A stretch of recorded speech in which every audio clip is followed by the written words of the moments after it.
Mwakaba mwatrasi ba Coastal Television do degetani ya 514 channel 54 ya Go TV do channel 22 ya sentebe ne sento gas one degeta boxing ebusafu nda ya yawda na bosuma yewumiyawa na da otodo de bien oya bosuma otodo bien wa afempime bien onye edonu esia na donko kasebo Coastal Television na bo na madre bosum hume na nyabi yenhwe nsama obidi nimu akotini be Wesley Girls High School we bobo no na we biti ne afishie na afishie no mu no wode ntete mapa ama nketesi a we sidede ember oyanwan kasa wona asodi na ono na obobo ho da ache papa damara na Coastal Television ejerubo ejenye bebedu ochina yankwa kakomodo na yanye adesha wo akobon komo na assembly member osheka kundo abato mposodo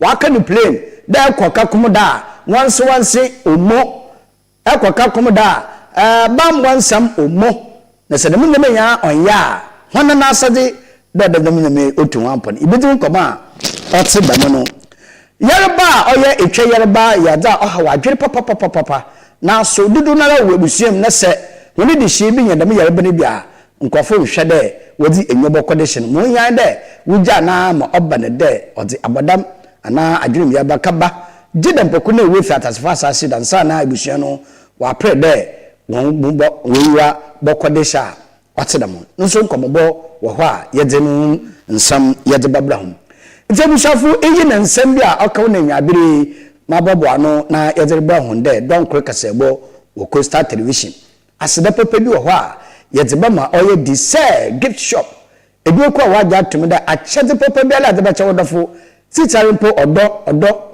odo bosuma yomi na ochire fi memenda yeri de valentine a ko oye dise gift shop kaja achede na wasofa kam wadofo na mpa oni odo na yankodan odo ho ara ti ho mu papa dise ose tade na charge adawoma yada sedene bi yada ma finger linking fast food and catering services osi de banapa na feel good pa wonso won adawema dama so na yada sedene bi ma NPA National Petroleum Authority osi use gas de affordable gas de obebia gas de iya nifi ayeboko ayasomje dama edumako won adawema ena wo samasen ma mede don kwe kasebo mede bra home abafam ketikeku ASORBA KOFI ESSUMAN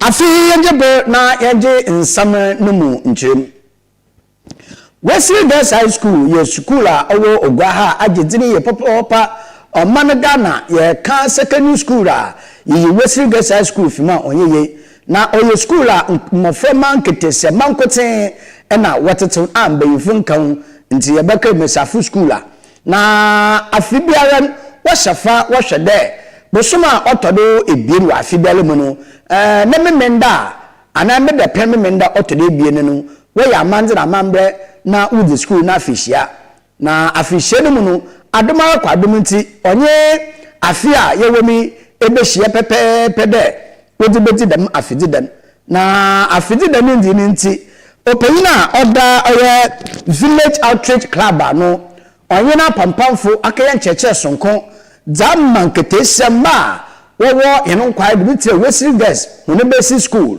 kakumdo basic school esechi basic school eme school ahoro a ukitemisafo ho wakawe na wabo ne de mesafo meye emekwewo oyekotin adresan embeesesa okubi na oka na asem de setete besi a ateta menson atete wiade na metete benye da atete impakotin iyenti village outreach club wakaye ntete mapada amunketesi mbande wohwe wunda wo yebusua santen wo mbiribi obaba enti wona bisua wusu ina no mfanye adwuma na wowi a wonhwe nda befo kwana ye na modo meche technology wono so ma technology onye no pa na ono na bobo won da chi esiye kwanchefu pe na order village outreach club no Dr. Hackman Kwamina Esel.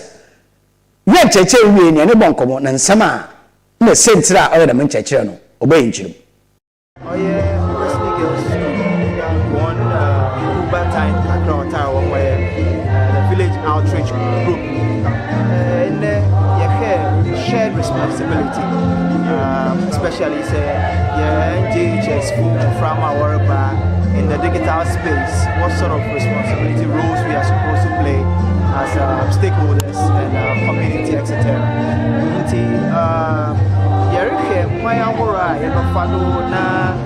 Kenya or technological ideas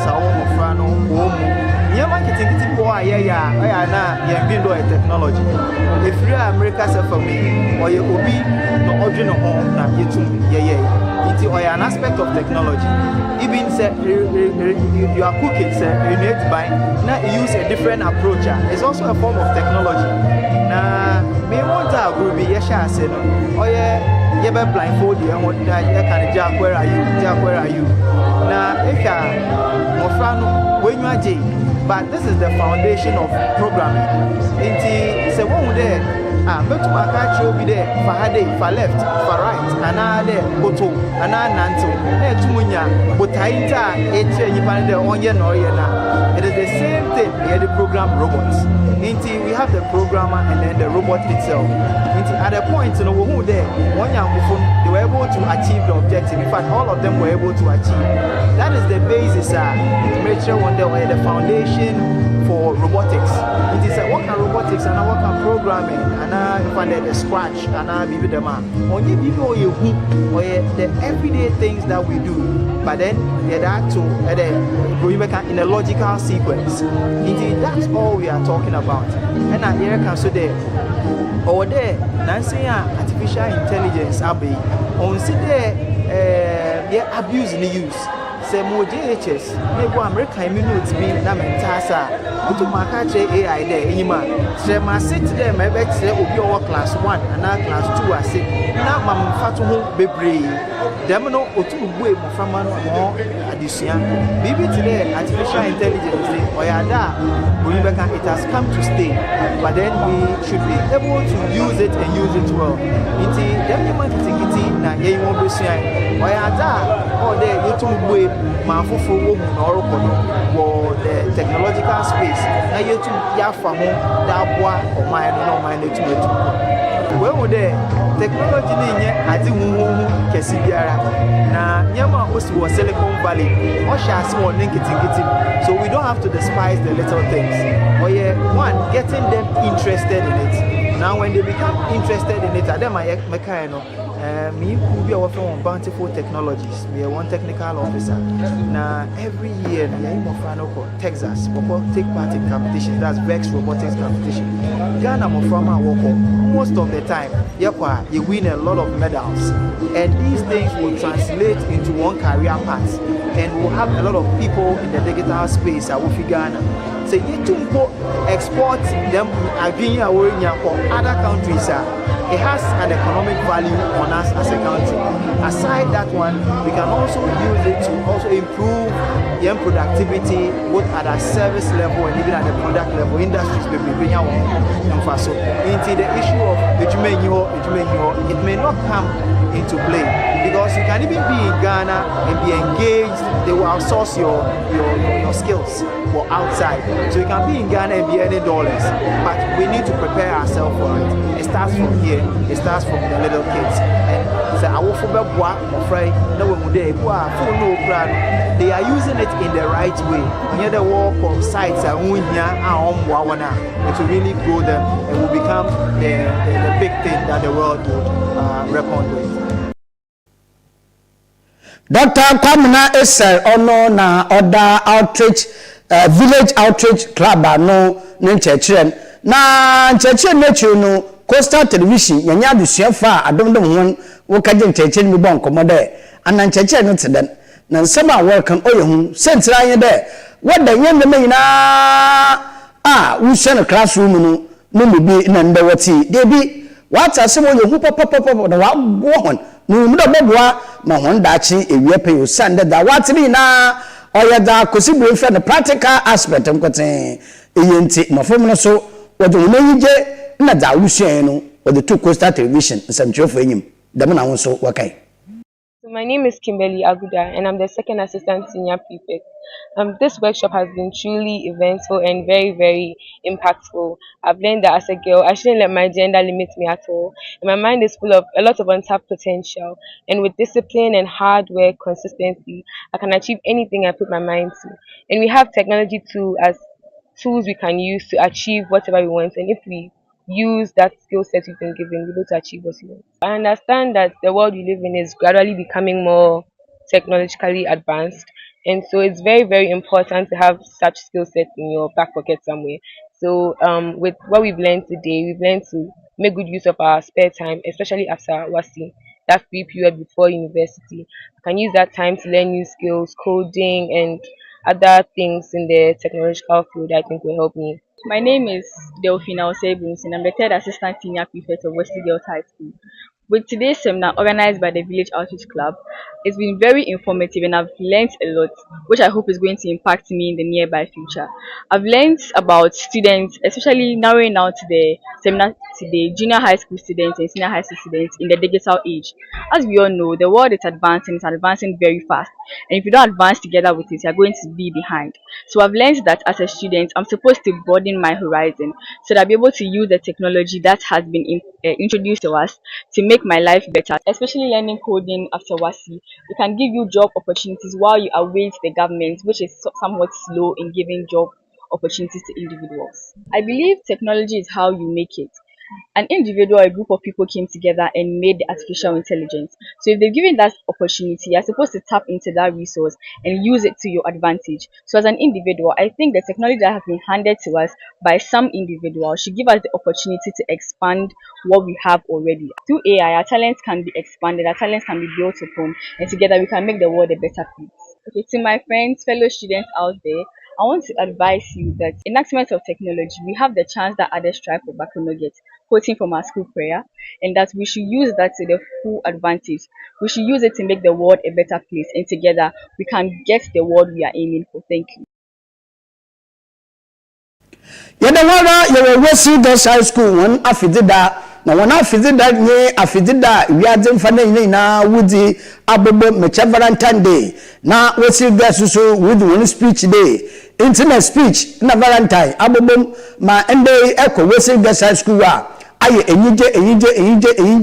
enije dama na enuanom adisafo wasem wo kan de se ka Valentine a ono nche da sabe to fa cha ade cha de nkoten wotamfo wonya odofo wonnu wonyanko itum kire odosonko edeman wabra yebedi ododei nti Wesley Girls High School modern awodi onyimde da modako na wobegina do na wa che da modon odama adisha wodbeno won da wo school da wo fieri na no wodi da modon wodi ba kira ma hon na adisefo nkoma yenyo boy fa oya Valentine Day no hon da wokani. From the little knowledge I have about Vows Day was celebrated in ancient times to remember long time friendships. It wasn't just about celebrating lovers, it was about celebrating friends who stuck together for very long. I have a Valentine on Vows Day, and we are supposed to exchange gifts with one another on Vows Day. Vows Day is not just about yourself, it's about being selfless. You have to think about one another. So you need to get a Valentine. Valentine is someone who you celebrate Valentine's Day with. It doesn't have to be about one person. You can have multiple Valentines on Vows Day and you share gifts. Talk about love, talk about the struggles you've been through together as friends and as lovers. Talk about how you can work on your relationship. You talk about the faults in each other and how you can improve upon each other's weaknesses. I strongly believe that Vows should not just center on our friends, but should be centered on those out there who have never experienced or who don't really experience the kind of love we receive. Like orphans out there, there are a lot of people on the streets, there are a lot of orphanages, and they lack basic things. They lack the basic things we get to have. They lack clothing, they lack shelter. Most of the orphanages are very but they are in a deplorable state. And I think that we can help all those people because we are all humans and it shouldn't be centered on just us because God's love is not just for us, it's for everyone out there. And by so doing, they get to experience the kind of love they've never experienced before. That's what I think Father's Day should also be centered on. Thank you. So Val's Day is, I don't know, but then it's a day to celebrate like each and everyone, to show each and everyone how much you care about them, how much you love them, is to express your feelings towards each and everyone. It doesn't necessarily have to be your mom or your dad or your siblings. It can be your friends around you, your neighbors, anybody in the community at large. So me personally, I feel like everyone has something they do once for Val's Day. Because let's see, you'd buy a chocolate for someone, but then like not everyone really does like chocolates. So to me, I look out for the stuff my friends would like to have, what they would wish to have, and I would buy it for them as a way to express my feelings towards them. I feel like every day is a day to express your love towards someone. You don't necessarily have to set a specific day and time to express your love towards one person. But then mostly people use Bowsy as a way to like express their love. Like it's supposed to be a special day. It's like Christmas. So like Christmas is a special day to celebrate the birth of Jesus Christ. So Bowsy is like a special day set aside for people to express their loves. But then you can also express your love on any day. I mean, depending on you as the individual, there are always days to express your love towards one person. I celebrate it with my close friends. We exchange gifts, yeah, and then we talk about our past, like maybe things we've been through together. As in how we met, the day we met, and the fights and the drama and everything we've been through together.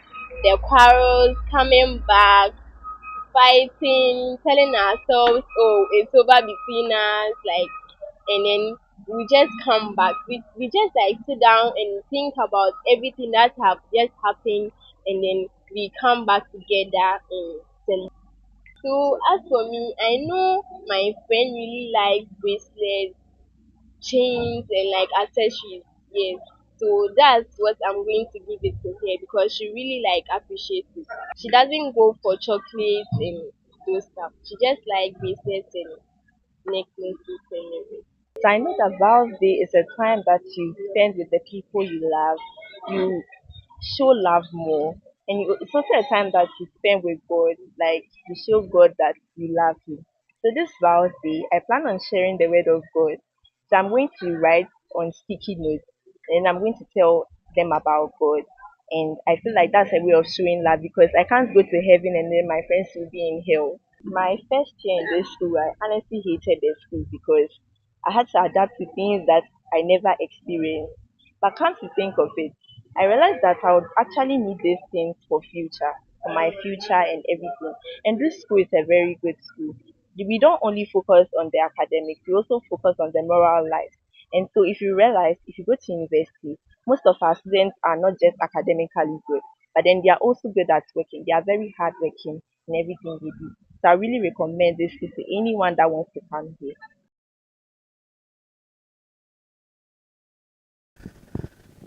na valentine oye odo ne dey ara we see girls high school we so with one speech dey we me ena reverend father Bernard Inti oye director or vocation director as the assistant of Cape Coast odo to go cheme dey nka no valentine within until then o say na what that be fra ba kan wa mo chere aye dey sedema awo anye bia na ta awo nka wo abayete kwa de bi nyedam na otin ne mo dam bre oye roman sofo valentine la odi da modern bobo aden kono ofado ena mpo oda o kire yin onno de yin na ye che da modern na mo na de odi bia fomfa mo amansanom edidi na edwama mboka wo nti obaye no waka bande valentine yan kwampa do valentine ye na akafa kaw oda ba with valentine ewien enti Reverend Bernard Inti ne nsama odutugwan ena ina kire ba mamavi na watere fam rebon komore hwe valentine ndi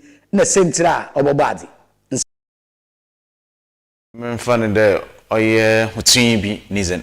Nti enyo obi biara ya obi jam biara sabi nizen na mo ye hutun bi nizen. Na hwe asori na bakosen mu a ye won krofo be benu a na wo fra won Valentine. Na wonyinara hona abrabo hone ziyen oyeza oja hon ma wochi hon moja zije Christ no hodase. Nti ye wo kra na oye sofo wo Italy. Ye wo kro na oye bishop wo Rome.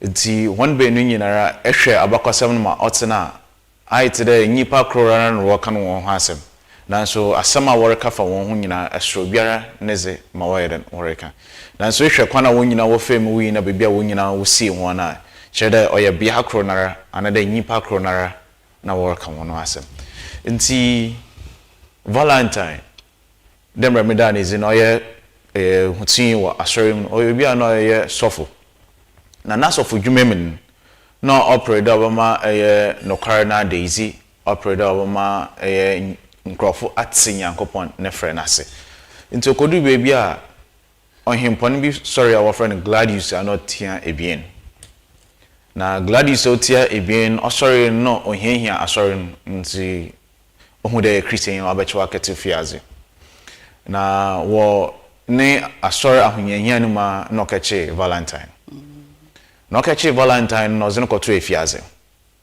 na bakwasem da ne zikire hene de efiaze na oze Valentine koto yen eye oham onya mfi ebien na repe na nenyi fry nti nenyi fry no za oya ndo ko hunti Valentine nchen we efiaze no kekekere ndo ne ba ohawa owomi nti obesere na so botum asane ba no yare kanenyu abeje nti ozene bane brand obon pa azema ne ban na ne bane nyibwe na ne bane nyibwe ohampeyin ona ne fifu nyinara wotwen won ho ko Christian sum nti Valentine obon won ne su efiaze wonara na oma won so washa se de worbo obra ti de we Christian fo na Claudius otin oye ne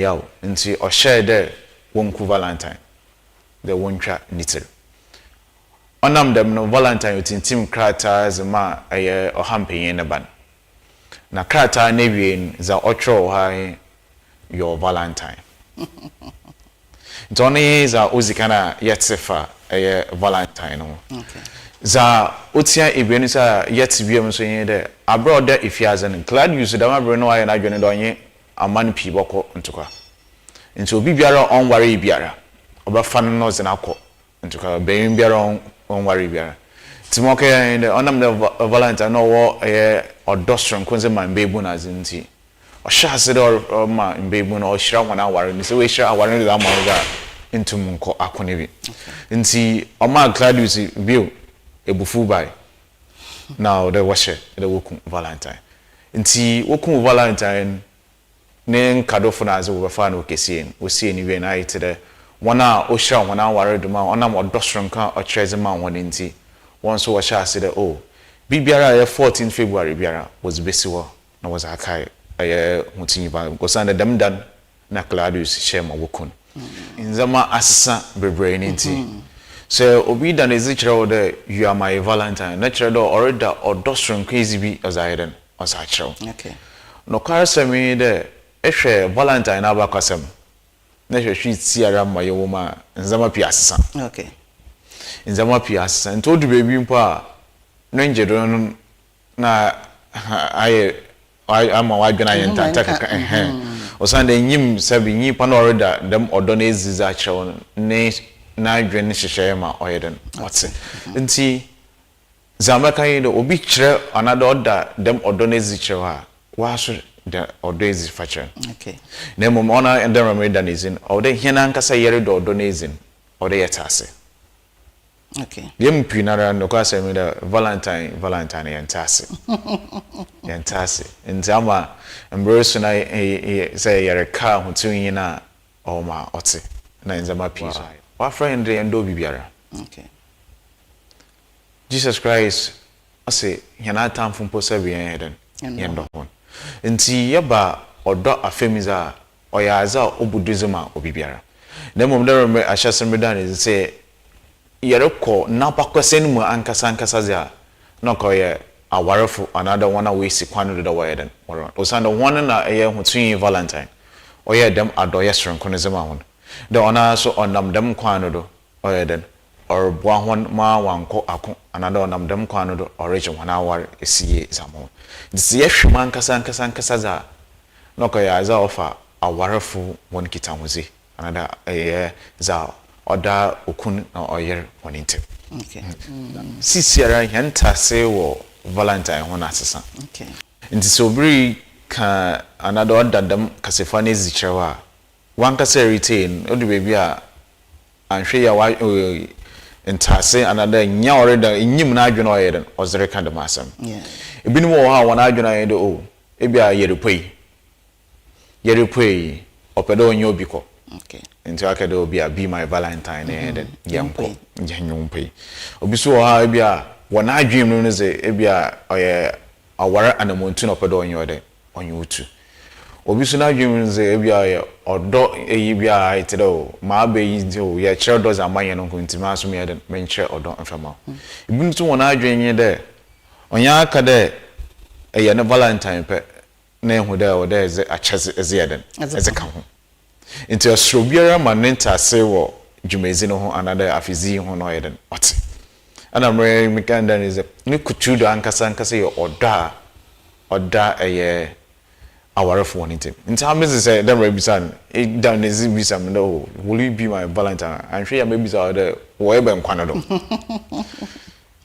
osan na ebia say ya cheze na hwehwa onam de yembresa yeze chase into ya cheze na hwehwa on me achesen zama na say bia ye as foforo bi na wankasa wonta say wo ye ono na ode ye bita ye no ho ama ye tumze nchechepa na ntasepa ye zama ye no ye de Valentine ankasa ye da ye chaze. Okay. Nti say hwe ye color na ankasa red ne ye za ogina ho zama ekwana otunye na nkasa ochi ni moja. Okay. Wo odosron kan ozima Christ na wo dwumeza ozini nti oye sacrifice. The color itself is all about sacrifice. The yechi yen moja yetuyan hopan anam odonti. Na ehwe ne yabianum acheze yerecha odo ye chiretema ye chirenzama bi.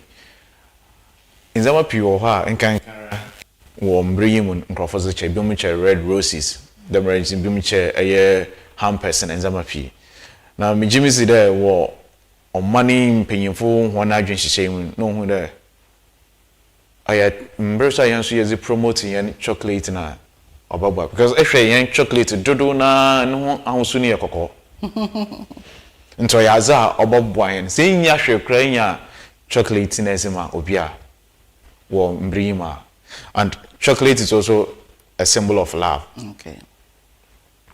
A symbol of Reverend Bernard Inti ono oye vocational director Zema Woman Kaleka Sora wo ogwa ono na wache chirim kona Valentine ndi inde mebuna nde yaban ye ne yadan Valentine nwa kakra nti Reverend hiesiye da yanhwe kona wudin na itirimopo na adwen hyehye ne mo ye dama sofo ne de no ye ne pepepe na mum ye chen kakra ba na ye adwen de ode ye kompado ode ye nmensa ode ye didza na ye nyena ye ye ebusia yanko oye Coastal Television dwumadi sonko a ye de abobade na inyimpefe de ejerebo ebudu dadaw ma ya akopedu ya akwa abra ya akwa desader ya akwa ntem yemi yaduma ochina yerukọ kakomodo na kakomoda yekan ogwa netifi mecheke post north assembly member achimi pefede no kwani eba kakomoda adawo fa no once meche sanitation oyakon onyanyanyanyanya omo damara so no security wona bambo ye anu podana no wan kakra usande ewi semolo kodo ho no men said that way no one on some fatakra wonan kane nya edundum enti Omar bin Abdallah onye honorable assembly member bon ko ni chirema odemanu ye hwebi ya ka de beji ko sati ya wa wa tu nti aba asem na ka kire o asem ka chan de ya bompe de nyame oboto nsukode egu de ma wakan na ifida ni na tinkuma Costa TV waba na waba kaka kum de man no ho na ya hweku kakum de ne yedi nkomo na ya hwe kakum de num kuntu suma nyame de yamba alright yen hwe kakum do say bobon person no do community akro wo bia no ana the way area here's now okay ya kakum de ye wo krodo ho okay ye wo na atwo ho okay na ye wo kakum de na nkesa nkesa na ye onye kakum de yan me electoral area ndaba na oti alright say be said there you should have sanitation oyen sisi ihun da kakum do anu zonye yen sanitation onye ya bi mpa abra na mfemba enimpo na yel kan wasam menye unit committee ya kan wasam there in fact yan sanitation ni yen ba yegudo yarehwe me yebotumi aye biara yegudo na yarehwe na yaye yen hwe oya hunu bambo so ha yeka bamba nkane ya kan the man so no physical nzamanzama police fo uda trenchu ha security so tada waka komodo security yebotumi akade oyesu onye na nkanye samno so aye nyame na aduma last year yan honorable MP honorable Kwame Minta yen friend Raga omen nkanye oye but ne yakale eja yibisu bebiwa nje befedwan sisi are so far so good yan bambo samno onyesu bade yegudu ya hwe ne ya hwe mwaye yehwe kakum do you secondary school ha you basic school so ha na mafuma wo hanu no hunu school ko hwana mo tutere wo school kwa ne nye kwana mo ntumi ye secondary school ne di yabakodo ye but ya fan JHS na primary ne di in fact yen mafama one day mu ne like abufo bebetina bo na wabu baby bibisa na like onya san yan kan kiro we by ma me so adabadaba ne ndai nti ono nya adza menyim committee for yel pre ne yin na nanom na ne kofi bu waje da ma de ne da to na kuma de obhwe ka kum de but man ne ne ye biara I do consume go bucket basket. Honorable Yensha, you were once guest or your high school, Wahama, another opinion with Fimbem Biakasa with Tumba. Kakumodo, or your basic school, in your chafan or the school man out of it. And then she being a chafan and Nakofi, Obedamea, Obey Hinin, and Kofi Water and Obey Hinin. I thought the Nakumadi there, Honorable Benin, or the slogan be there, Yelegi Yazi in your day, only school now for, but all your day, in Chayala, Timifun, one of whom a secondary school Miss one in Chayanya Chafedum, in Sonia than another pre there, and you mean you are able to. Na ya ye bibi na mafama no so wo hanso wetu na wesiri gese kwano wako jihad odan na na akoma do pedo ye yen hwe ka komo da kwan yen hu na aya black road akro wa hapa papa nti hena akwan ye anare wo ho oh ya kwan ne ti ya ba fan there about 70% ze oye bari keken kokure bi no ye kakumdo negativity aholo tumere bo maframa wondantem hu school semotumna aba na mon na oye assembly member ika himfo a youth okroma yetu anamone bebre yele bo hwede de ma afi yele na mabotutu dem maframa nen won pei wa bo esisara semi wa hyambre de maframa wo bo nan a andi yin hafre bia wa ba no manana MC honorable George Justice Attack yede mbre na ba agaze te wode ba ye djuma nti yele hwe dem a assembly bo twa na mo nan so ye implement adun wo ye kuno ha yen hwe de wonkete hu sei kwese boy se communication with oil manfi okoye another interview honestly onkoye sinto kakro ma yentumi hia na yenyu nzim komoda nke oye da asemi meme yedzinin ba yarehwe na disie nyame ya adoma ya ye ne nti abedin tsa nkete hu zin ontumo nkoye akwa asame mabo hu na menje anada yen manfi ntumi hia yenya manfo ntumi hia sentebe sentinizi aye adwuma sam na nyipa da afa ha tamade hye ne da afa ne da afa but ya hwe da afizi but aye unit committee nye cruise ono na na fin ono ya ade we da ma de no because ono community radio ninti aye otunya manfo ndi nkita wo behen aba futina za ma manfi de sisa yetumi kwene mi nkanka he sanitation otumi yen yetumi ya ye ne ye na epe yetumi ya kwene aya na natina community radio no da ba otufu de yemfa ye ball no nguye nti masumesre mama nka komodofo de meseme de nyamesre gaten wanye de yemfa rurungum gaten nsi no de yezugum ba de bo hweka kom de gaten nyinara ehwe ye chirimbo onye kwara nti masre de mesre hen ye wura samen ye nhwe ne ye ne ye afi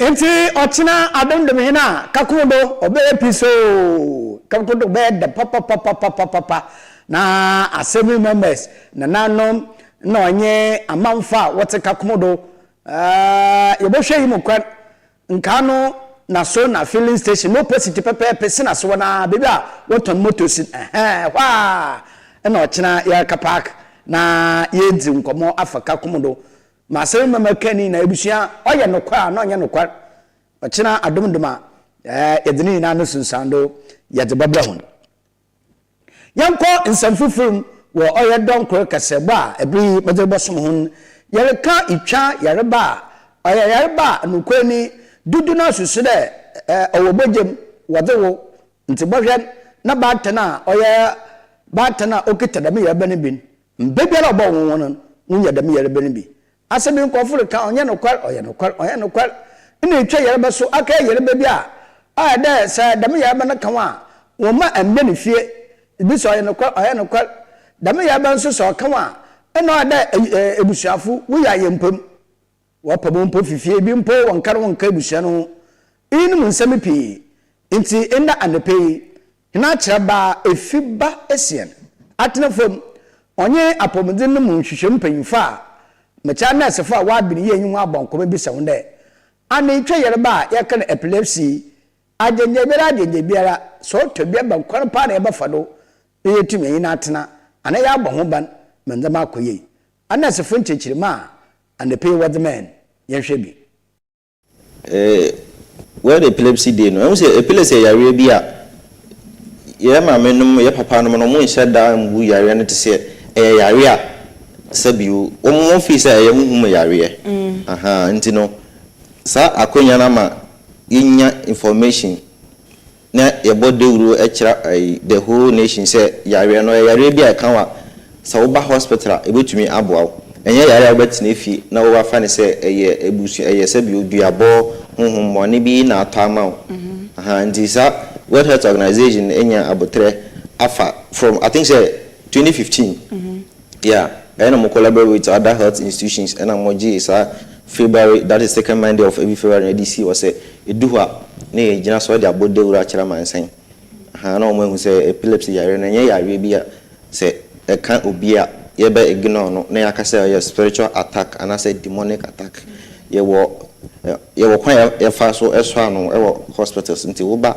Anchor Psychiatric Hospital or any other branch of psychiatric department in the hospitals now it me ebwa ema edru okay yeah but answer na me you asem bisa na no me say kakra ba kama me brother kan okay and the month of February no is a month of love ya chire odo ma ye no ye no and am pampi no hwana wo da me ya rebe no why dey on kanyipa ho we yu ho ntochin stigmatization no owo into no yempenifu no wo dwen ho no na wo de be share month of love today me is Valentine Day na e kai ye ho ye do ye ho yama ye kai wona wo we nya dem ye rebe ni bi de won so o yipa wo kan ye no ho ye ka fo hwan se wo nya ayarhwa yarba no bebrase ima we tum wa kodo wa bon no bra today ma nyankopon si bo ho no maba wo asembisa no da wakada epilepsy and afanti bakada etwa yareba but only bakada it is a disorder of the brain, a neurological disorder of the brain. Yakada neurons another nerve neuron ankasa no or a Greek word and I have an English word so nerve nyinara or azokro onyankopon no nyansem no obo nyipa no o manya nzema bebre bi ti de ye no honami ye no ntin nompe nti da maro so no the nerve no or the shen na dam nerve ni dwuma ozinye de or connect or transmit messages or the margin ye fam fatu mbinya de ebia iron bi si hade oyesho na eze wonsa aide ne akoka nti no dam nerve ena obe transmit information na ma adwene de as wonsa kan oyesho ntutwumu fi ho nti dam nerve ya o manyan atenkan ena na ho tochim anede sinto bi ba ho a otum ozi dam etwa yarebe ozi ban ena dam etwa yarebe onye tide abeifu yareba anede huhu yareba tide ma nkofo wakan oya medical condition ena onsan ena ade ba ko so ode ye hu de wona wo etwa yareba no gonyi baka de unprovoked seizures. When you repeated unprovoked seizures, unprovoked or children, the obiara on can another bibiara and your name maybe a nippon wage ashi. No, also so. All bandam repeatedly, continuously, and also the yes duration now to try the whole day. No, what me try by imprenum another impendu. No, there. Ye, I shall ye, not the minion pano, yes, no, I have Sabia and a washer. Tibisa Macacram with Maca from Ghana Markiwi. And 1 hour them a chair bay in Pempuno, aya, and some uchucha them yerbe hushia. Okay. Eh, bits them, my missing Canamacan, 1 hour them yerbe feed there, why say ye, or I bay free urban water amon, in town put a bay for a win sembi, for us some baby. They be. And I have but they will over the years, awareness. Since you are repeated them, they will bona, ya bona yanko of what's in a version. Yet action, yet the nazi children. Into a bed and I had the nazi. Ever what name would there would be over the mere baby. Then an action ebenen. Okay. The mere bay on ye a bay for your but to them, Yarocano.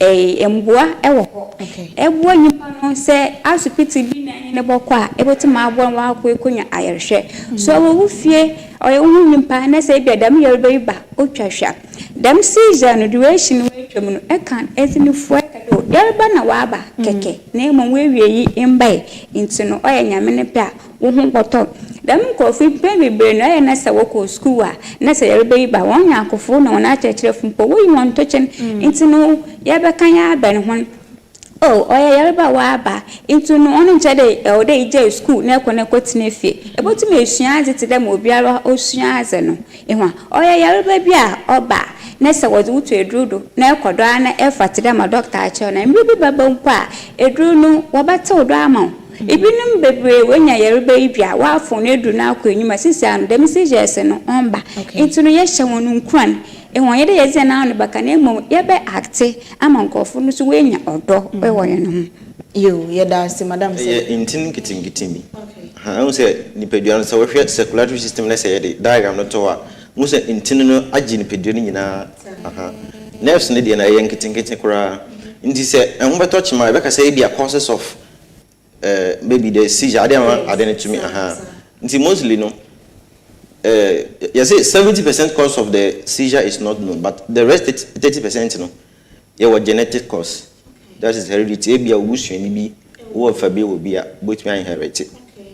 And I have head trauma as a head injury. Maybe an accident to be AC. Now we tea up my DNA say nerves no baby tear. Aha, so between us you know. And I have a tumor of the brain. And already will be into mention of fast waba. Okay. And so pressure can mount on the brain. Not problem be about nerves. And your birth defect. Ebia only far a painful or far if you say be went to me hospital. And in church, you say be a name on so the and I said, ya be a nimudada. Ha net a fat fetus na. Aqualine near to me, sa you know. And mostly on I say a woman from Munya. Yes, osuraton so no. Some probability say onya sa epilepsy no. Never high. Bebre na say onya aya mon hospital mo say osuraton so na mo bonu nsuo na mo man traditional haban na edware no na ade. Ne nyina ade is me cause. And I friend is saying infection like meningitis. Okay. That is inflammation of the meninges of the brain. And so no there ehun adrenaline mounted and also to mount pressure over the nerves of the brain.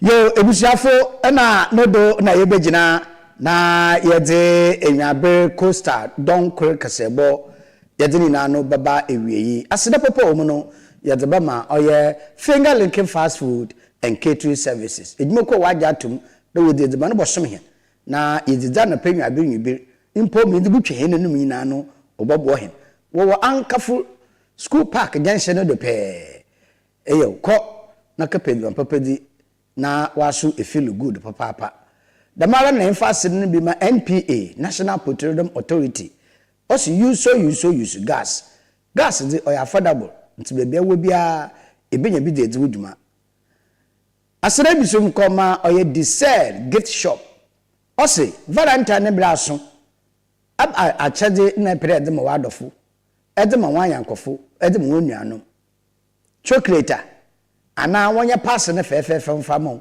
the sell gift shop de ko paid internet traffic light na ase na kaja chede ne bi na faka mu adofo pa edumako wona dawo ma na nwa bi wuso masen mamede oye donkro kase bomede brahumi asede pepe bi so yemfa ma Uncle Ben wa bo eduma ahihye etinchibe efini nya fefefe ma ebusia eba from kitikeku ASORBA KOFI ESSUMAN umo na hwa ahenwa abraw enyado onyenda no so ya wono china